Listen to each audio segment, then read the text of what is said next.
like a sword swallower, like a figure skater. The trick is to make it look easy. A nap of 20 minutes, squeezed between job number 2 and job number 3, in a car that might give out before she does. 8 hours on a concrete floor, fish pour from the great open mouth of the chute. It's her job to find the females, extract the eggs. The rest of the body is flushed into the harbor. Finished at 4 a.m., she needs to be hosed down, not to bring the smell inside the house. But I'm too gentle, I'm too ginger with the spray, and so she grabs the nozzle and sends the cold stream down her neck. My mother doesn't even flinch.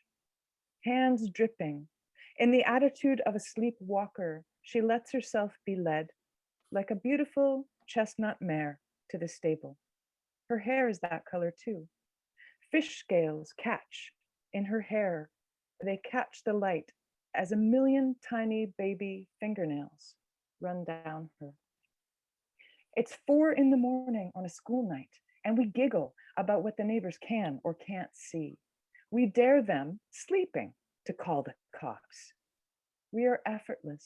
We are otherworldly. I am an angel, she tells me. Archangel, seraphim, cherubim. We are not of this world. And I take the nozzle back and I train the water on her. And I say, you're like that winged horse. What's his name? You're like that horse with wings. And we do all things and we make them look easy. I found that I could say things with color and shape that I couldn't say any other way. You insisted in Rage Until Death that flowers are just flowers, art is just art, and a rose is just a rose. We wish. Everyone was just overthinking it, or was it under? How to glimpse greatness while coaxing nourishment from the poor cracked teat of the herd, nursing chilblains, rubbing cold chapped hands, tending to the relentless need of domesticated animals. What colors of the mind could you spy from that angle on your milking stool as you gazed along her back, out at the unforgiving prairie, paying your dues, taking the licks that were doled out by this life you were dealt in the country? Deep in the heart of the cheese state, when your paintings, luscious pinks and flesh tones, exuberant to the point of taboo, went viral before that was even a thing, they did so mapped onto your body, affixed with a wink and a nod to the nudes your husband took of you and circulated, framing both, making them safe for work. What choice did you have? What else could you say and still be heard? It's just the gardening, you said. It's just all that time on my hands and knees, fingers knuckle deep in the dirt that keeps us in touch.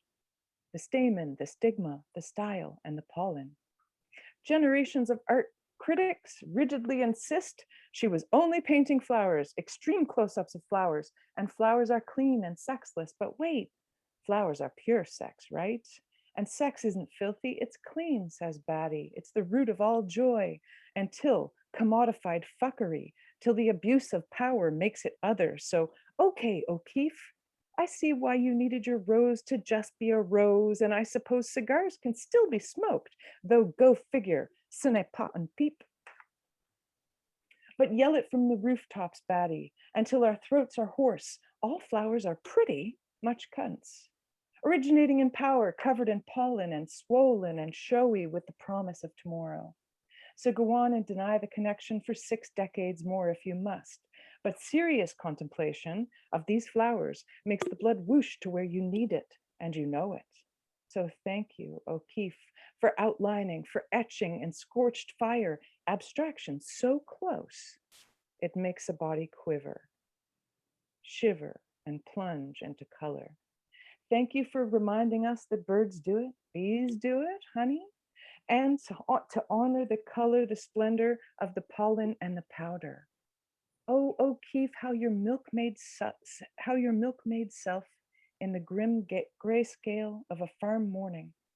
You must have invested in color. How fallow you must have laid, rubbing your hands, warming yourself with the promise of escape, Here, girl, good girl, there.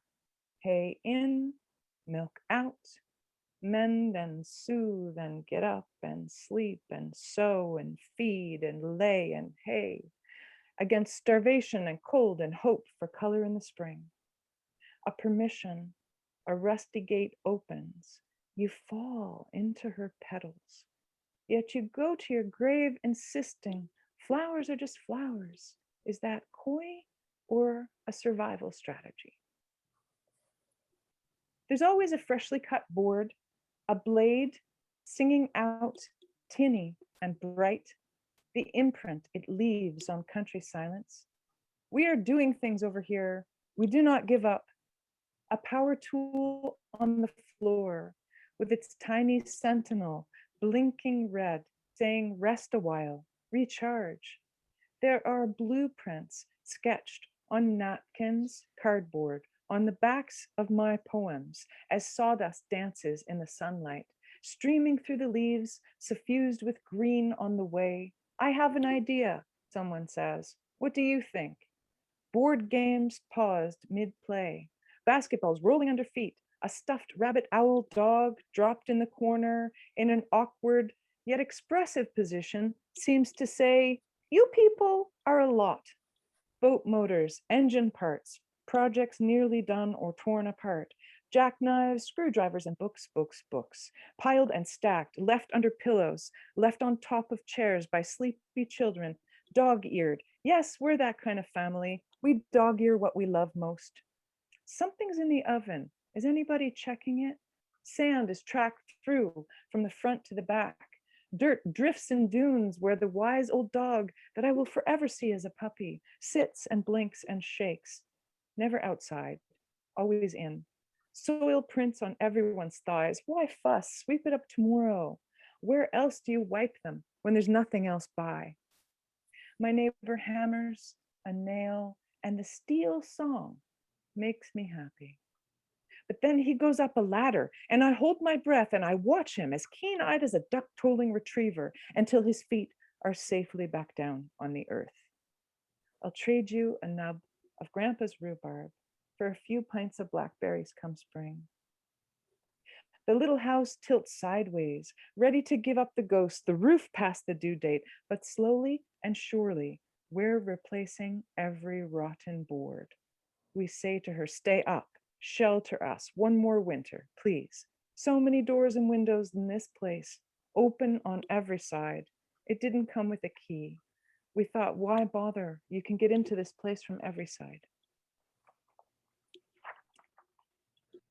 The best kind of sweaters outlive their first wearer. They survive burns, shipwrecks, neglect. They give you warmth long after the elbows are worn through. And the patterns of the maker's fingers have retired secretly their imperfections. When you gather the salty wool of such a sweater at your throat, you may roam the shore on tiny hoofs for a moment. You may let yourself be enfolded fully by the clever hands of another. You might then feel, quivering through generations, obliquely the story of the dropped stitch, the work-worn love, bones, knit, arthritic fingers, aching in joy, pressed to good use. And if you are enfolded in such a sacred garment, second woven skein of salty wool, you may finally feel the open throat bleat of the lamb for its mom. Give us milk, give us warm, give us love. Ma.